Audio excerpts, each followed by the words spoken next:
Assalamualaikum warahmatullahi wabarakatuh.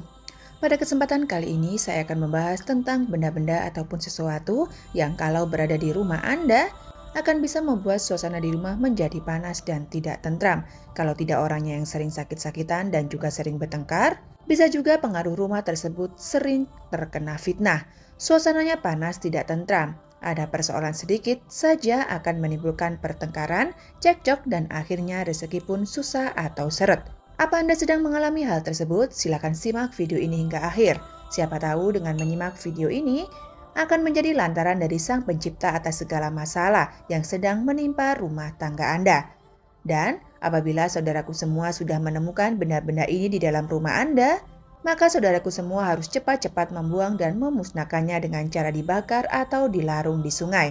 Nah, benda apa sajakah itu? Yang pertama adalah kain mori yang diikat tiga seperti pocong. Itu biasanya adalah orang yang sakit hati kepada Anda atau orang yang menaruh dendam kepada Anda. Jadi dia menaruh tumbal di pekarangan rumah Anda atau di dalam rumah Anda. Biasanya kain mori yang ada di pocong itu kalau sampai ada di rumah Anda, maka tanda-tanda yang biasanya terjadi adalah salah satu keluarga rumah itu akan ada yang kakinya sakit, bahkan bisa lumpuh kalau dibiarkan terus-menerus. Ini harus dicari penyebabnya. Biasanya itu adalah tumbal yang dikirim oleh seseorang yang dendam kepada Anda, atau bisa saja karena sakit hati, entah itu karena persoalan bisnis atau persaingan dalam hal yang lain. Ini harus segera dimusnahkan supaya rumah tangga Anda nanti akan kembali adem, ayem, tentram, dan selamat sekeluarga. Tapi tetap dengan harus selalu berdoa dan mendekatkan diri kepada Tuhan Yang Maha Esa supaya diberi keselamatan dan juga ketentraman. Yang kedua adalah tumbal ataupun benda yang biasa digunakan untuk sihir atau untuk menyantet, biasanya adalah tulang. Tulang ini biasanya diisi dengan mantra tertentu. Tulang adalah makanan kesukaannya jin. Jadi, lewat perantara tulang inilah jin akan mengganggu keluarga Anda. Tulang biasanya ditanam di pekarangan rumah. Kalau sampai tumbal yang berupa tulang ini ditanam di pekarangan rumah Anda, biasanya akan sering terjadi penampakan di rumah Anda. Contohnya, kadang-kadang ketika kita tidur, ada yang menarik-narik kaki kita. Dan ketika kita terbangun dari tidur, biasanya kita akan melihat penampakan makhluk halus tersebut. Penampakan-penampakan itu akan sering terjadi. Kalau hal ini dibiarkan, rumah tangga Anda akan menjadi kacau karena sering ketakutan. Maka dari itu, ketika Anda menemukan tulang yang dipendam di pekarangan rumah Anda, dan suasana rumah Anda seperti yang saya jelaskan tadi, segera ambil dan segera bakar atau dilarung di sungai. Dan jangan lupa, tetap harus terus berdoa memohon perlindungan kepada Tuhan Yang Maha Kuasa. Selanjutnya, tumbal atau media yang sering dipakai untuk menjelakai orang ataupun menyantet adalah berupa rambut. Rambut ini diikat dan mengikatnya memakai benang. Biasanya juga sering digunakan sebagai media untuk orang-orang yang sakit hati atau untuk orang-orang yang dendam atau untuk mengirim santet kepada Anda. Dan gejalanya biasanya adalah Anda kan sering sakit kepala ataupun pusing.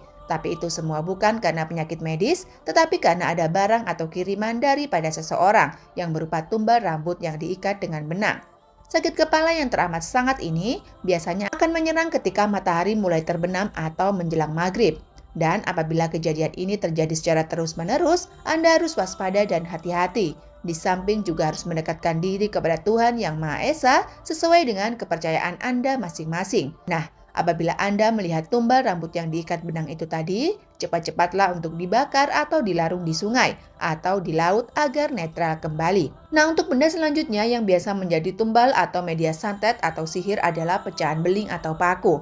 Nah, untuk pecahan beling dan paku, biasanya pelaku juga akan memberi mantra-mantra dan diisi dengan energi negatif. Dan untuk media paku dan beling ini, biasanya itu menyerang ke tubuh Anda atau siapapun yang dituju, entah itu istri Anda atau keluarga Anda yang lain. Tetapi sebenarnya, untuk energi ini yang menggunakan media pecahan beling dan paku tidak begitu berat seperti media-media yang saya jelaskan sebelumnya. Jika Anda mengetahui hal itu, maka cepat-cepatlah untuk membuang atau memusnahkan dengan cara dibuang di sungai atau dilarung. Yang terakhir, media yang biasa sering digunakan itu adalah tanah kuburan tua. Dan ini yang paling berbahaya kalau sampai rumah Anda ditaburi tanah kuburan tua dengan orang yang tidak bertanggung jawab. Karena entah itu sakit hati, atau karena dendam, atau karena persoalan persaingan bisnis. Intinya tujuan orang itu adalah ingin menyelakai Anda dan keluarga Anda. Tanah kuburan ini adalah media yang paling berbahaya dan biasanya tanah kuburan yang dipakai ini berbeda-beda. Ada yang menggunakan 7 tanah kuburan, bahkan ada yang menggunakan 40 tanah kuburan. Dan tanah kuburan yang dipakai itu biasanya bukanlah kuburan biasa, akan tetapi kuburan orang-orang yang meninggalnya itu tidak wajar. Contohnya, orang yang mati karena bunuh diri, mati karena tersambar petir, mati karena dibunuh, dan lain-lain. Karena biasanya tanah-tanah kuburan dari orang yang matinya tidak lazim tersebut, energi negatifnya akan sangat kuat dan dahsyat. Jika Anda menemukan hal itu, maka itu harus segera dinetralisir. Ciri-cirinya, bagaimana kalau rumah atau pekarangan Anda ditaburi atau ditumbali dengan tanah kuburan? Biasanya suasana di rumah Anda akan menjadi panas dan membuat para penghuninya tidak akan betah berada di dalam rumah. Bawaannya ingin marah, emosi, persoalan kecil menjadi besar, sering terjadi pertengkaran, dan itu akan menimbulkan rezeki Anda sekeluarga menjadi seret dan tertutup. Itu diakibatkan karena kuatnya energi negatif. Kemudian ciri selanjutnya adalah penghuni rumah sering sakit-sakitan. Ada yang sakit kemudian sembuh, ganti anggota keluarga lain yang sakit. Begitu terus tidak ada habisnya. Anda harus waspada, ini yang namanya media santet melalui tanah kuburan. Di samping suasana yang tidak nyaman itu tadi, di rumah Anda juga akan sering terjadi penampakan-penampakan, entah itu pocong, gendruwo, atau yang lain-lainnya. Di samping itu juga akan tercium bau amis, bau yang tidak sedap, anyir seperti bau darah. Nah, itulah tadi tanda-tanda kalau rumah Anda sedang disalahi oleh orang lain, dan suasana rumah Anda pun sama seperti suasana kuburan. 5 benda yang menjadi media untuk menyalahi orang lain tadi kalau terus dibiarkan akan berdampak di rumah tangga Anda. Selain suasana yang tidak nyaman, rezeki pastinya akan menjadi tersumbat dan juga macet. Mau apa-apa tidak menemukan jalan keluar alias buntu. Itu karena pikiran kita semrawut dan tidak bisa fokus. Maka dari itu, harus cepat-cepat dinetralisir supaya energi negatif tersebut bisa hilang dan netral kembali. Untuk media tanah kuburan, Anda bisa melakukan ruatan dengan cara memanggil pemuka agama untuk membersihkan rumah Anda dari energi negatif tersebut. Dan juga sering-seringlah membacakan ayat suci Al-Quran untuk menghindari energi negatif tersebut. Demikian video ini saya buat, semoga bermanfaat. Wabillahi taufiq wal hidayah. Wassalamualaikum warahmatullahi wabarakatuh.